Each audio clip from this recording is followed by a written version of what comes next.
Atmajnanatimirandasya Jnananjana Shalakaya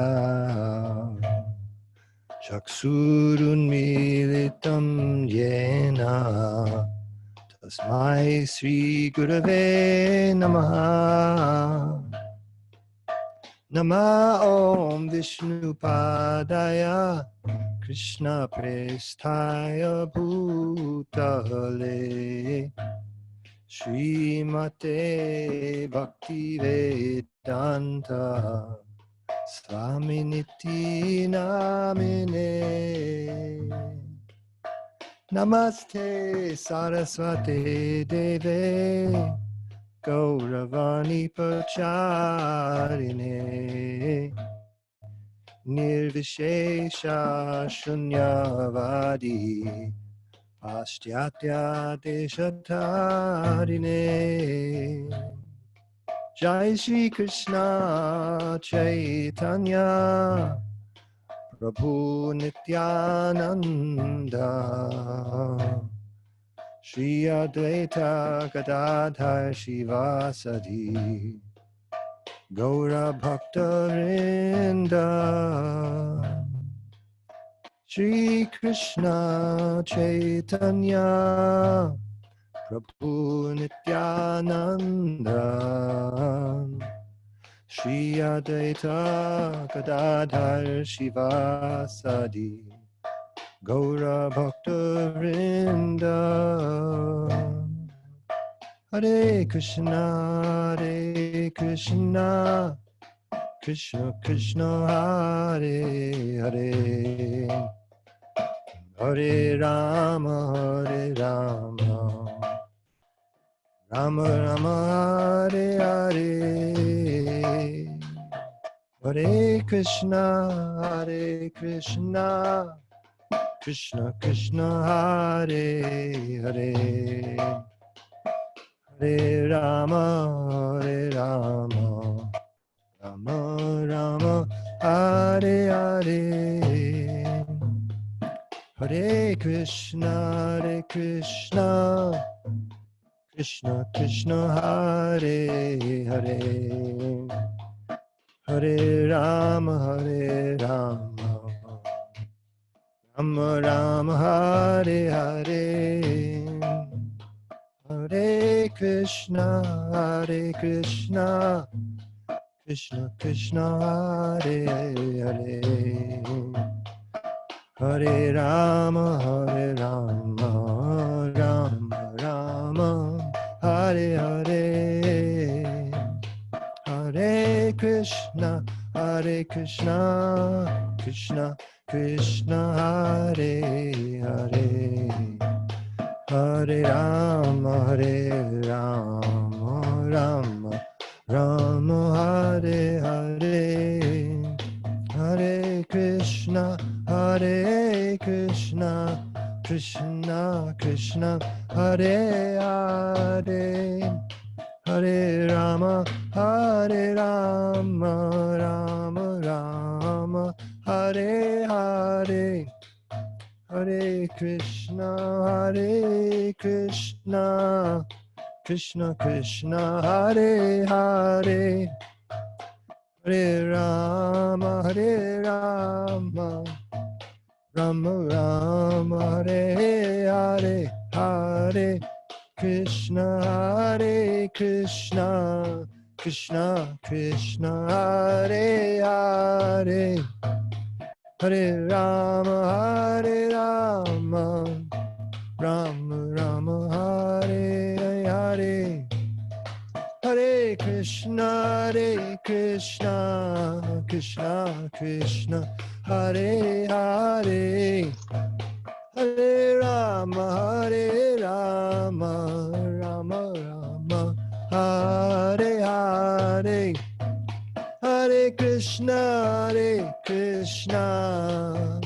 Krishna Krishna Hare Hare Hare Rama Rama Hare Hare Hare Krishna Krishna Krishna Krishna Hare Hare Hare Rama Rama Rama Hare Hare Hare Krishna Krishna Krishna Hare Hare Hare Rama Rama Hare Hare Hare Krishna Krishna Krishna Hare Hare Hare Rama Rama Hare Hare.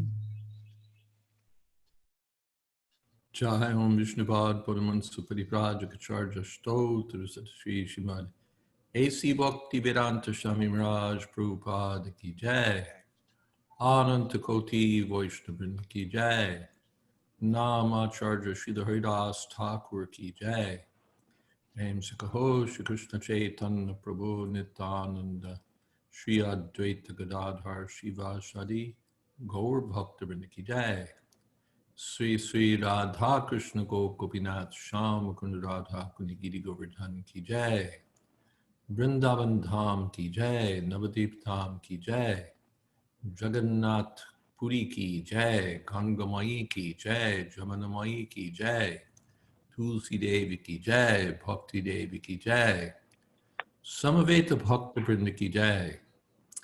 All glories to the assembled devotees. All glories to the assembled devotees. All glories to the assembled devotees. Gaur Premanande. Hari Hari Bol. Welcome. The few, the brave. And I wonder who 347732 hosts is. If you like, you can switch your name. Namam Vishnupadaya Krishna Prishtaya Bhutale Srimate Bhakti Vedanta Shanti Namane Namaste Saraswati Deve Gauravani Pracharane Nirvishesha Shunyavadi Paschatya Deshatarane Vansha Kolpatrubhyascha Kripa Sindho Bhyevacha Patita Nam Pavanebhyo Vaishnavebhyo Namo Namah Shri Krishna Chaitanya Prabhu Nityananda Shri Advaita Gadadhar Shiva Shadi Gaur Bhaktivinoda Hare Krishna Krishna Krishna Hare Hare Hare Rama Rama Rama Hare Hare. Well, again, welcome back. I thought I'd begin by reading a little bit from the very good book on, really it's not much, about the Vanaprastha ashram, something from 2007, I believe. The section is mainly quotations from Srila Prabhupada. Traditionally, the ashrams were in the forest and very, very simple, an ideal setting. This is generally not so common or appropriate for modern day society.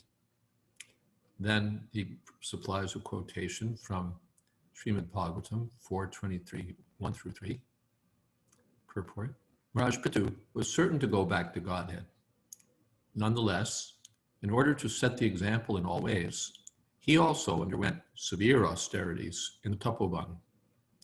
It appears that in those days there were many Tapovans, or forests especially meant for retirement and the practice of austerities. Indeed, it was compulsory for everyone to go to the Tapovan to fully accept the shelter of the Supreme Personality of Godhead. For it is very difficult to retire from family life and at the same time remain at home. Yes. Then from Bhagavatam 7.5.5 purport, Prahlad recommended to his father that accepting Vanaprastha life would be better than going deeper and deeper into Griham Antakupam, the blind well of life as a grahastha. In our Krishna consciousness movement, we therefore invite all the elderly persons of the world to come to Vrindavan and stay there in retired life, making advancement in spiritual consciousness, Krishna consciousness. Then there's a letter to Tejas Prabhu from the 13th of July, 1975. It is a very good suggestion to open the Vanaprastha Institute. The elderly people can live there according to the Vaishnava principles and worship the deity and take prasad. I also want to open the Varnashram College there, as there's sufficient land. There may be Hyderabad, I'm not quite sure. Regarding the retired persons staying, retired means Vanaprastha.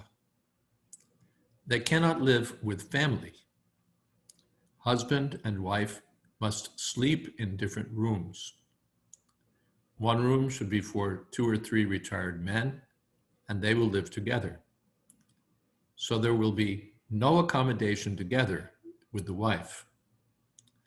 And husband and wife must follow all the rules and regulations. Then this looks like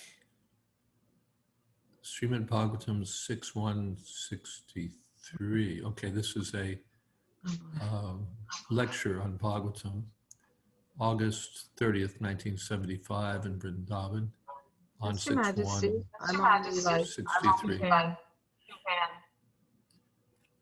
The Kendra, you're co-host, so you can handle the muting.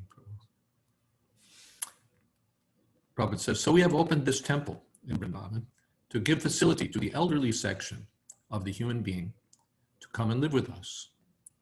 We invite all elderly persons, especially retired persons. They should come and live with us. We have got a nice guest house, and if required, we can construct many other guest houses. At least those who are retired, everyone should retire after 50th year. This is the injunction of the Shastras. Panchashordvam Vanambrajait. After 50 years, one should give up family life and Vanambrajait. Panchashordvam Vanam. Vanam means Vrindavan. Then Bhagavatam 6.239 purport. The word Mukta Sarvanubandhanaha indicates that after this incident, Ajamil, not caring for his wife and children, went straight to Haridwar for further advancement in his spiritual life. Our Krishna consciousness movement now has centers in Vrindavan and Navadvip, so that those who want to live a retired life, whether they be devotees or not, can go there and with determination give up the bodily concept of life. One is welcome to live in those holy places for the rest of his life in order to achieve the highest success by the very simple method of chanting the holy name of the Lord and taking prasad. Thus one may return home back to Godhead. We do not have a center in Haridwar, but Vrindavan and Sridham Mayapur are better for devotees than any other places. The Chaitanya Chandrodya temple offers one a good opportunity to associate with devotees. Let us all take advantage of this opportunity. Then, let's see. Well, maybe I should stop there. That's, I don't want to lay it on too thick. That's sort of enough to get us started, which was my purpose, to give something to begin with. And there we are. Welcome to Apurva, Prabhu, Kamalini, and Vamshidhari, to whom I have to reply. I have your letters. I've just been behind and everything. Thank you, Vamshidhari, Prabhu. All right. Maharaj, so I wonder what thoughts. Maharaj, I have one comment. Yes. So Maharaj, like Holiness. we may plan. Maharaj, like we may plan. Actually, I'm hearing echo and voice back. Hearing echo and voice back. Well, let's see. Maybe if I turn off my microphone, that will help. No, maybe, yeah. So what I was saying is that Maharaj, let's say I plan for my Vanaprastha at the age of 50, 55, and from me and my children's perspective it's look okay. But by that time, parents are 75 and into their 80s, early 80s or late 70s, and they need care. So in that situation, what should we do?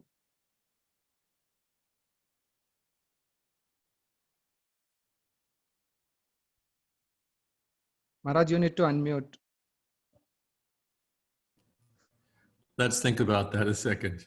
One thing is that this also becomes the responsibility of the grandchildren. Who's responsible for maintaining the four ashrams? It's the grahastas. So if you give up grahastha life and your parents are also retired, then it means your children. I know I have a friend in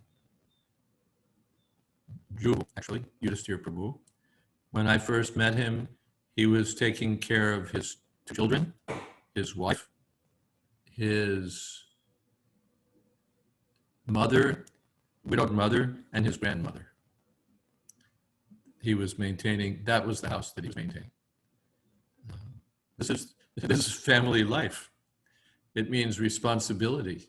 People think that family life means some kind of like, joyride, where we all it's like easy street in some ways. But family life entails some serious responsibility. So this comes to the grandchildren, actually. Or from another point of view, to the other grahastas in the community. In a properly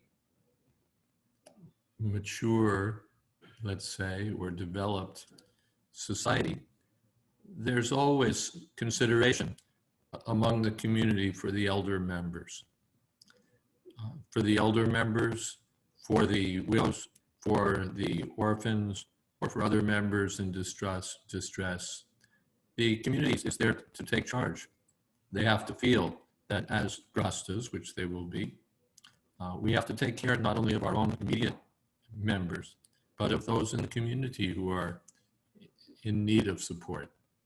Of course, ISKCON is not so mature either in years or in thought, but we should be thinking this way, that those who are grastas should be, that's why I so, again, the idea of philanthropic work, that the society should be turning its attention to feeding the poor and the victims of tsunamis and what have you. We should be running around the earth looking for poor people to feed and unfortunates to give help to, is so repugnant to me when we're not taking care of our own members, when we don't have an arrangement to take care of our own members. That's called Vaishnava Seva. So charity is to be given according to charity in the mode of goodness, or especially transcendental charity, means charity to the Vaishnavas and the Brahmins. What is that? Desha Kalpatra. In Bhagavad Gita, charity and goodness, ignorance and passion are distinguished according to the place, the time, and the recipient. So the proper recipients of charity, above all, are the Vaishnavas and the Brahmins. So if ISKCON wants to organize charity work, or if the Grahasta members of ISKCON want to organize charity work, the first responsibility should be for the members of our own community to see that we're taking responsibility to see that they're properly cared for.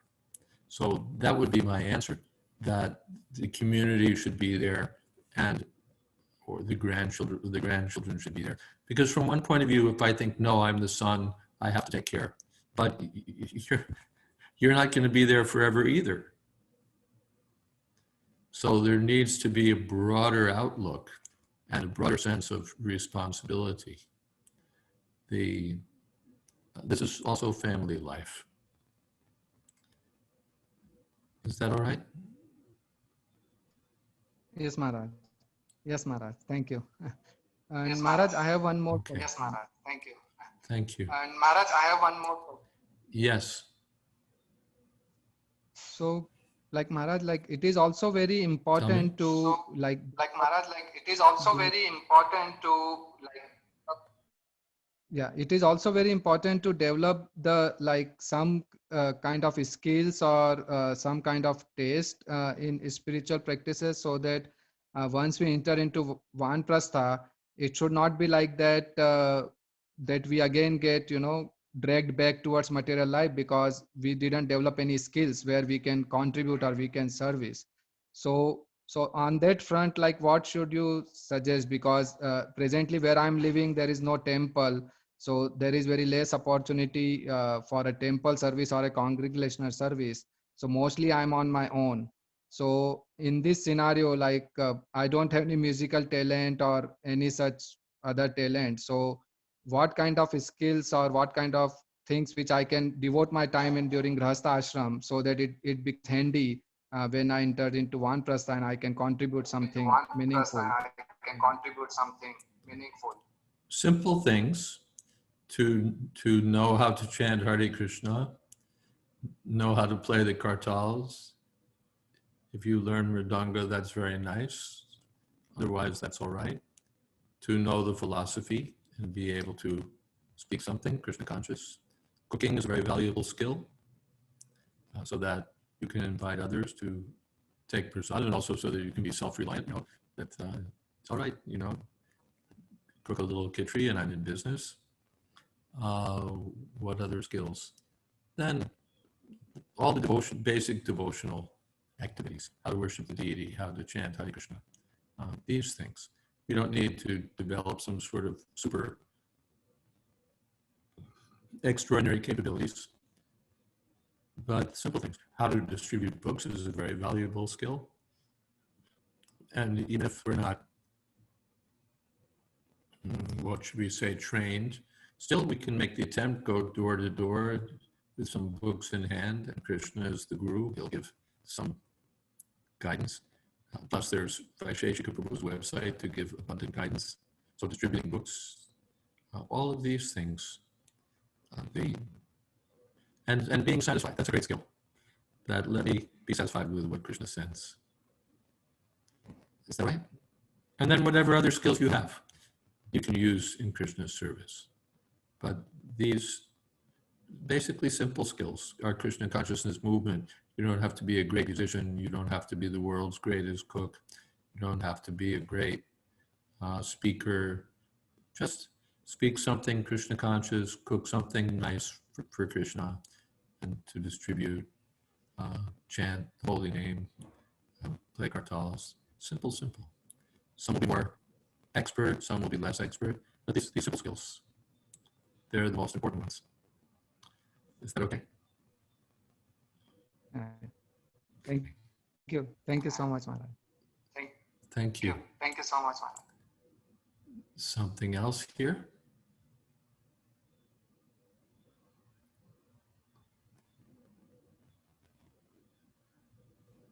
Did Tulsi anyone Priya else mentions- find interesting things in your Tulsi reading? Priya mentions. Yes. What did Tulsi Priya mention? In the chat, she says, it is remarkable that Srila Prabhupada says you don't even have to be a devotee to retire in the Dham. You don't even have to be a devotee to retire in the Dham. Yes. This is it. Prabhupada's inviting. Okay. Prabhupada's inviting the whole world. Come to Vrindavan. Come to Vrindavan. Take the association of devotees, and by that devotee association, you'll pick up what you need to pick up: the association of Vrindavan, the association of devotees, the association, the Vanaprasthas, they go to a holy place, and they don't necessarily go with lots of great qualifications or great experience, but they go. And then from the holy place itself, they take inspiration from the association of the saintly persons in the holy place. They take inspiration by hearing Krishna Katha, Bhagavad Katha. They take inspiration. So anyone can go. The Prabhupada's, one time Satsvarup Maharaj, early days, 68 or something, was on a radio show, and he said, we invite everyone in Boston to come to our temple for our Sunday feast. And the announcer said, the host said, what would you do if everybody came? And Satsvarup Maharaj was a bit at a loss, and he later wrote to Prabhupada and said, what should I have said? And Prabhupada said, yes, let them come, we'll feed them. The problem is they don't come. Let the whole world come, we'll feed them. So this is Prabhupada's invitation. Everyone come to Vrindavan, Mayapur, or wherever we have our Krishna temples. So the problem is people don't come. Even our devotees are not thronging to these places to retire from family life. So, of course, the other side is that we have to prepare also to receive such persons. That's the responsibility Prabhupada's giving. If he's inviting the world, then we, as Prabhupada's servants, have to be ready to receive the world.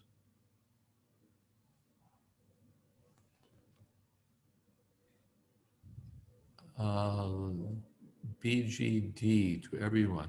They say that Prabhupada was stressing on Varnashram Dharma. So did he not think about Vanaprastha and its problems? He thought about Vanaprastha. What problems? We heard last time that Prabhupada said, Jagatarani Mataji quoted, that Prabhupada said, the problems are Krishna's business. He'll take care of the problems. You just have to be Krishna conscious. Simple view, of course, but he thought about Vanaprastha. He was familiar with it. He'd become a Vanaprastha himself.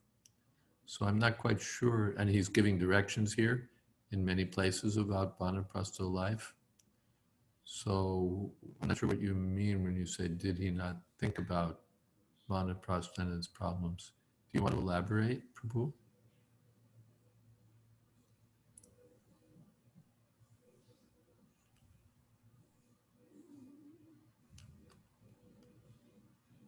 That's Bhatu Gopal. Bhatu Gopal, Prabhu, do you want to elaborate? No. Okay. Oh, Bhatu his mic Gopal isn't says working. his mic Okay. isn't working. Oh, Bhatu Gopal says his mic isn't working. Yes, I see that. Okay. Well, if you get the chance, if you'd like, you can type a little more. Then Tulsi Priya has a comment. The arrangement that ensures security all around seems to be predicated on young marriage. A young couple is supported by an extended family in their early years, which helps to ensure their prosperity as they age. They will then have a good foundation to establish themselves and will be in a better position to aid their parents and grandparents when the time comes. As things stand now, everyone puts marriage and children off for too long, spending money when they could be earning and saving. The economists say the decline of marriage, even more than lack of college education, is the greatest prognosticator of generational poverty. Arguably, late marriage can also be considered a form of decline. Very interesting point. The late marriage is becoming the norm. Typically these days, we find that education comes first, and even career comes first for young women. And so they put off marriage until late 20s, typically. And then so many problems come from that. We won't even start listing all the difficulties and the degradation that comes from this kind of approach. The Vedic system, as noted here, certainly, like Tulsi Priya, is early marriage. Early, 8, 10, 12 for the girls. And then, of course, they would not live with their husbands until they reached maturity. But by the time they're 14, 16, they're already mothers and they're on their way. So now we have more importance to career, but career doesn't at all, having a career doesn't at all mean that we'll have happiness or that we'll have a better way of life. We come up with new ways of doing things, and they're meant for happiness, but they usually make things worse.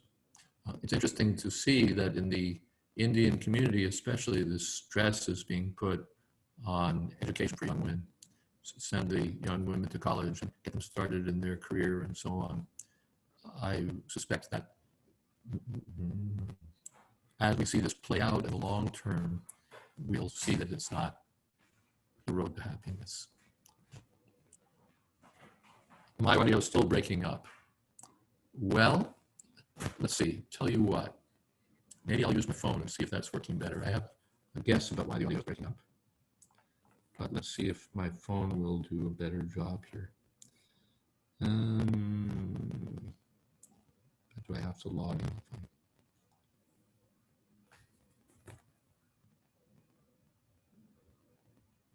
Oh, what's my password? Okay, maybe I know my password. Give me a moment, please. I'm sorry for being slow.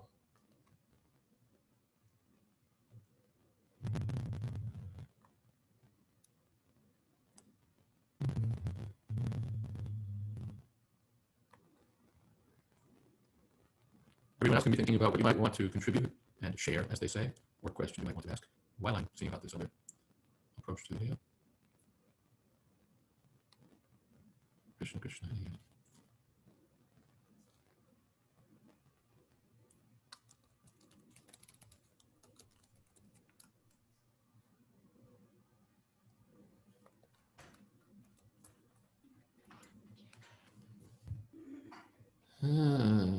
Okay, now I see the password. And let's see what we can do here. Now it's off. Oh, Now it's off. there already was a Yeah. password. Yeah.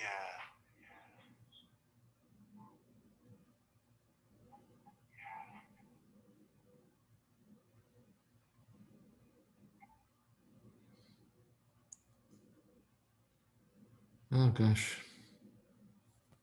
so complicated because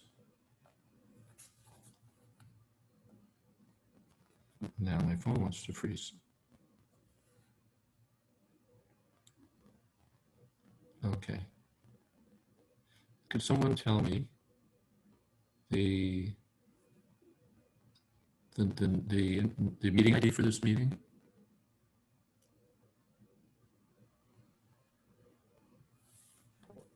What are you asking for, Maharaj? What are you asking for, Maharaj? The meeting ID, oh, I see. It's 863, 869, 869, 630, 28375.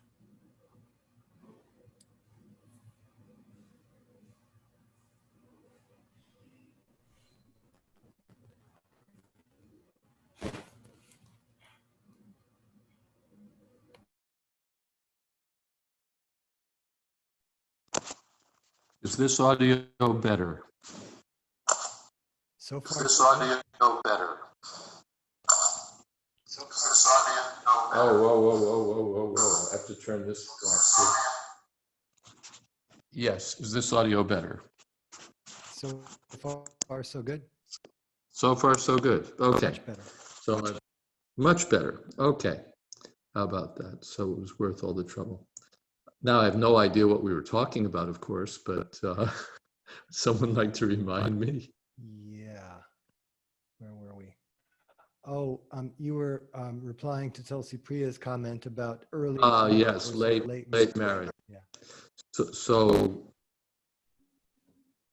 my thought would be that as a community or as a culture or as a society or as individual families, we might want to, especially those who have daughters in particular and sons, might want to interrogate and question this idea that the most important thing is career, especially for young women, and that marriage should be put off until the girls are qualified, as we say.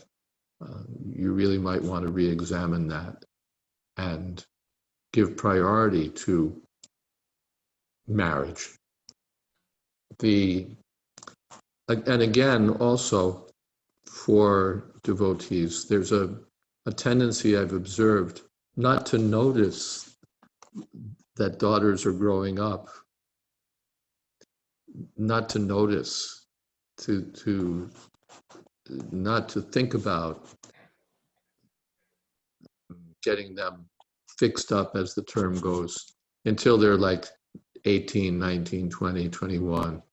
Then the father starts thinking, gee, perhaps Krishnadasi should start looking around for a husband for Krishnadasi. But that's already late in the game. Girls grow up fast.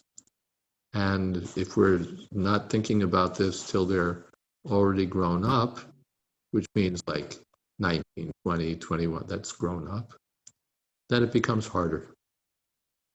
So the dads have to wake up earlier and start thinking about these things.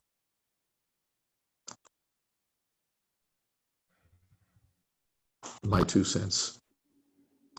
And if, by the way, these are my 2 cents as a sannyasi. If some of our grahastas with experience in all of these things would like to issue a corrective or chime in from their own experience, please do so. I don't claim a monopoly on understanding here. Okay. Now let's see. We have several things going on in the chat box. Let's see what they are. I think I can turn off this video because I've got another one. Right.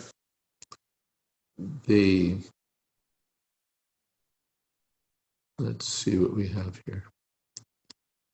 Okay, Batu Gopal's telling what he means by the problems that he asked, did Prabhupada think about them or not?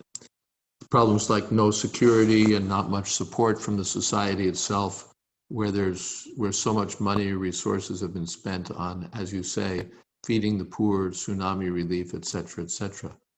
I may be wrong, but this is how I'm perceiving. Well, first thing is that during Prabhupada's time, there wasn't, big movement for feeding the poor, rescuing people from the effects of tsunamis and so on. This became a big deal after Prabhupada's departure. So that's one thing. Another thing is that, and we see that here Prabhupada was thinking about it, and therefore he was saying, yes, it's very good to have ashrams for elderly people in places like Mayapur, Vrindavan. We can build more guest houses, Hyderabad. So he was thinking about these things. Also, from another angle of vision, the thinking is that we depend on Krishna, that Vanaprastha life means thinking that Krishna will maintain me, Krishna will protect me. That's one side. But the other side, yes, support from the society, Prabhupada was thinking about that. And we see that in these purports and these letters. And Sankarshan Prabhu says, a senior devotee recently gave a class in which he recommended Western devotees to get married later instead of earlier, since the brain doesn't mature until 26 years of age. His view was until the brain matures, people can change their minds about what they did at an earlier age and thus seek divorces. His alternative view was, if by tradition parents arrange marriages and their offspring accept such marriages, then early marriage is fine. Yeah, well, we're not really recommending that young, immature people just throw themselves at the nearest partner available. The Vedic culture does mean that the parents are involved in selecting suitable spouses for their children, finding, as they say for the girls, a suitable boy for the girl, and finding a suitable girl for the boy. This is very much part of the parents' responsibility, because the young people concerned are the least qualified to make thoughtful choices. There's no guarantee, however, that by 26 the brain has matured. If anything, the brain is more polluted, I would argue. What has he been doing between the ages of, say, 20 and 26? What has she been doing between the ages of, say, 16 and 26? Chanting Hare Krishna, watering Tulsi. What's been going on in this life? So at 26, my thought would be the brain is more contaminated, more polluted. The likely, are we talking about young men who've remained brahmachari till the age of 26? Is that what the speaker had in mind? Or did he have just general young people who may or may not have played the field? If they were field players, then their brains have not become more mature on the way to 26, rather the opposite. So anyway, I agree with his conclusion that marriages should be arranged. Arranged doesn't mean forced upon young people, but it means that, just like the parents help arrange for young people to go to college. They help with the finances, they help with the selection, all of these sorts of things. It's not that young people just put their finger in the air and decide which college to go to. So marriage is also such an important thing. Parents have to take a responsible role. And Tulsi Priya says, no, earlier marriage means you grow together, you are less set in your ways. But I agree it cannot be forced. Yes. Good.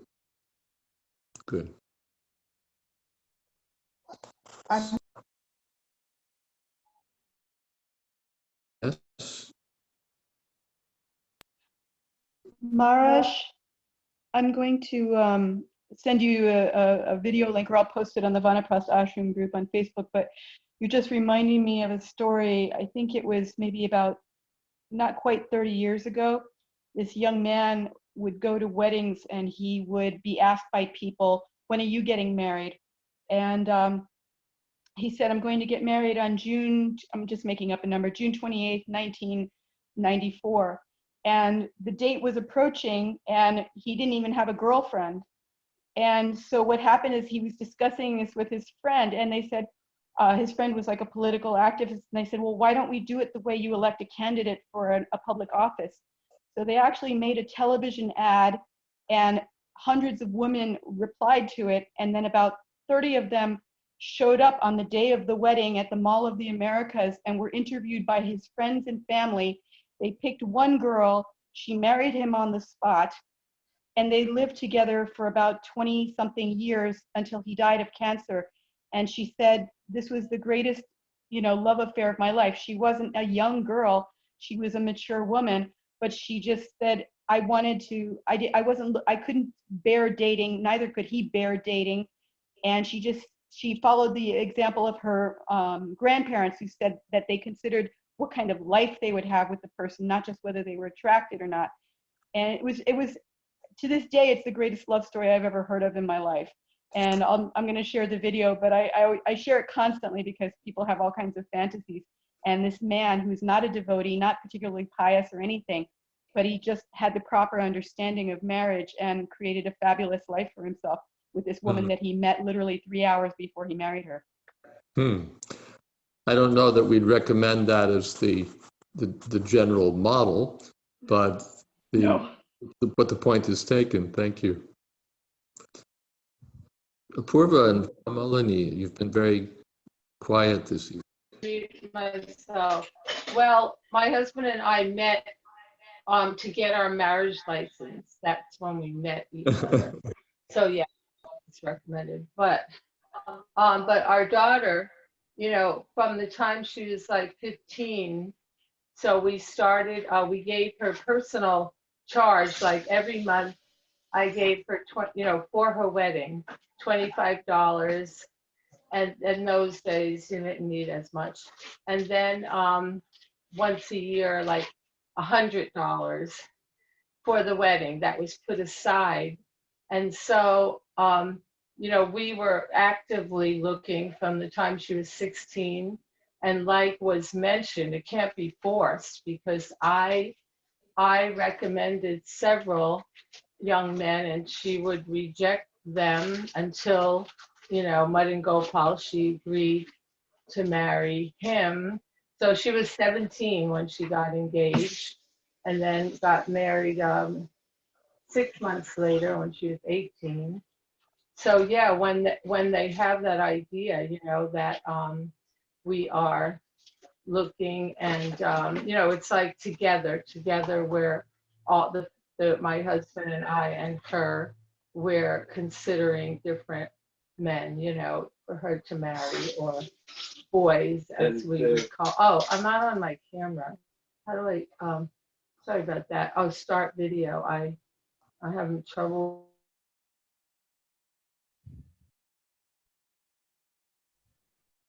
Well, it seems we've started video and stopped audio.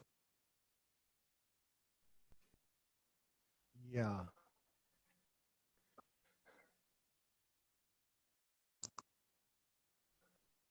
And the video looks like a hand.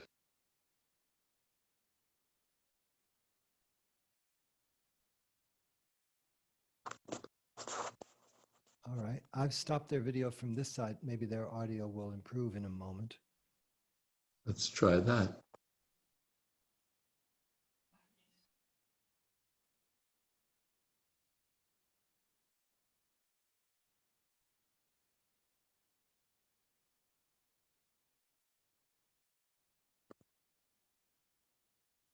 Well,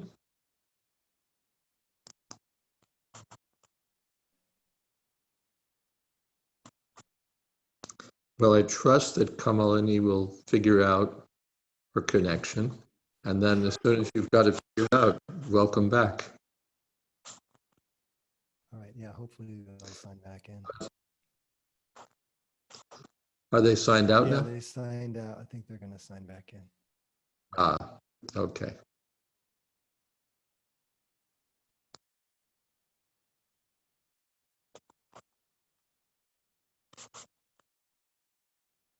But I hope they sign in, because I want to tell them how impressed I am that they really handled these matters very well.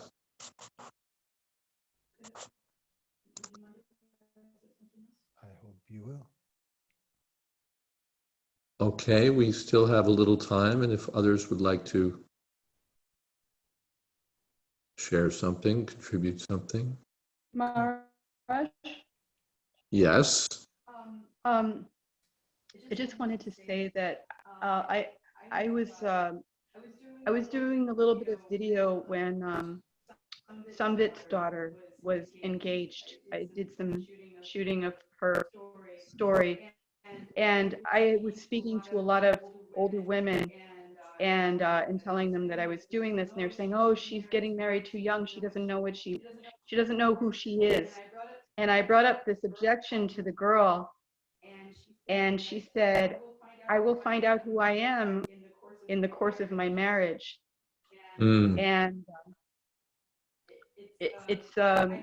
I find that of all the women that I've known who got married young, and not all of their marriages have been completely successful, but in no way have any of those women matched the stereotype of what people think happens when you get married young. They were all super intelligent, super competent, very accomplished women, and that includes Kamalini's daughter also.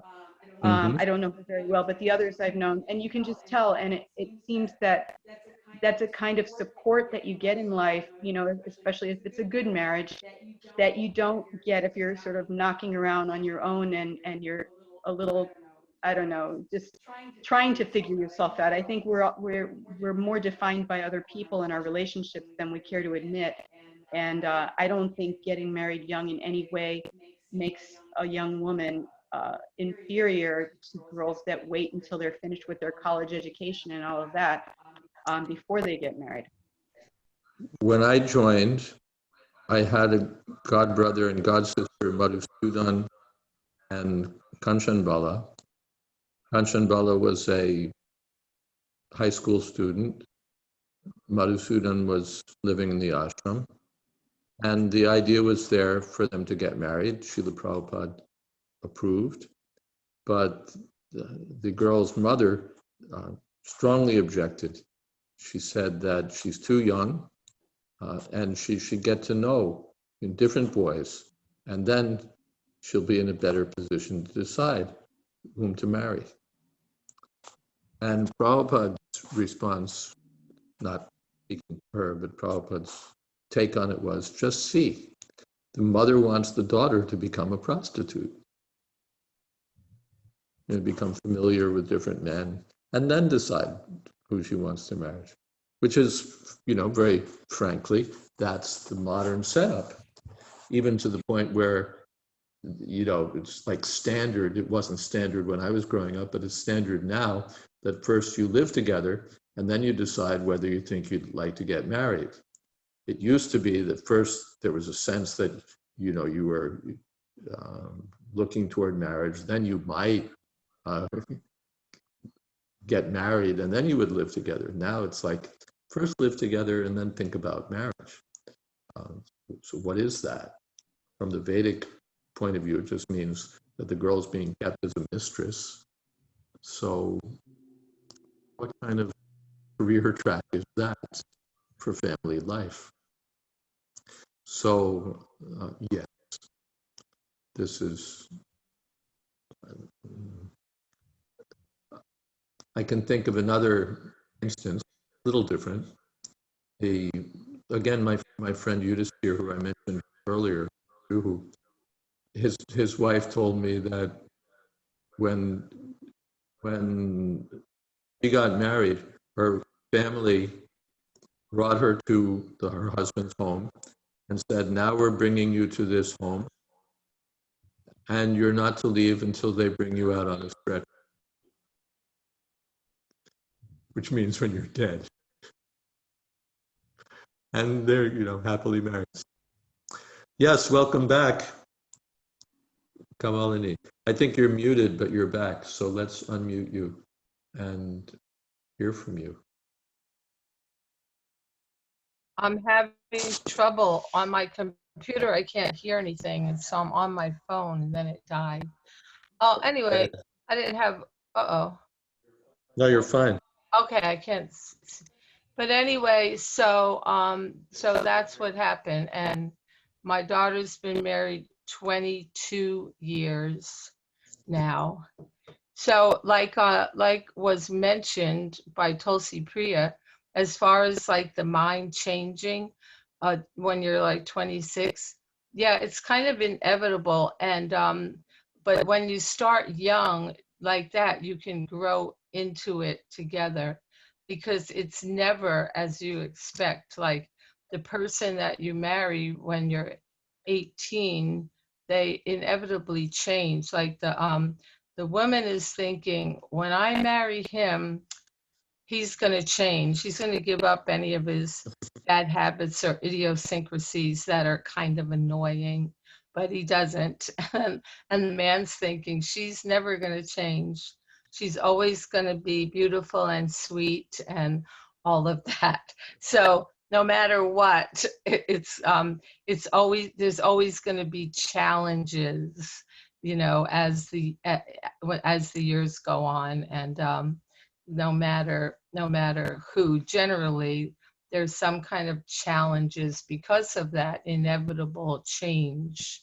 You know, like so many people say, this is not the person I married, and neither are you the person they married, generally, because we're always changing, developing, and, you know, having different interests perhaps, and different emphasis in life and things like that. So yeah, it's a journey together.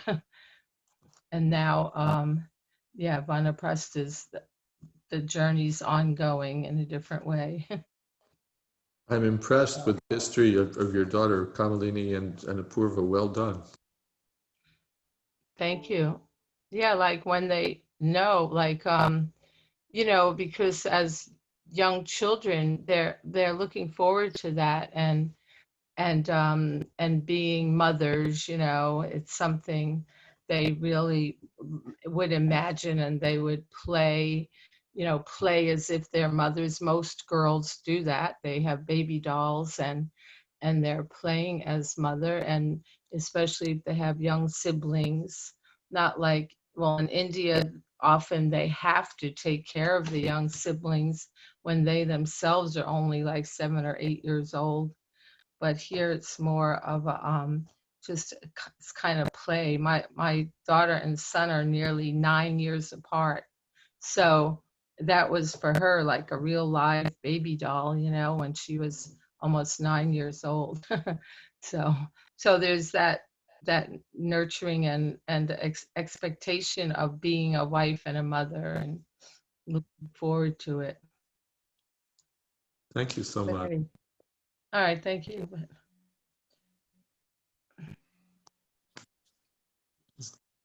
Ideal. And that's really a strong point that you made. What happens, you know, between 16 and 25 years old? Like, you know how in our movement, devotees who have joined very young, like about 16 years old, you can see a big difference. I see a big difference in them when they join very young, because I'd say the most sinful time of our life is generally between 16 and 25, you know? So if one can avoid that and join young and get married young, just like Western civilization, they so much condemn early marriage. But if you ask them, well, how many girls are virgins when they get married at 25 years old? You know, that's another story. They don't want them to get married young, but are they going to, you know, to not have illicit sex before they're married?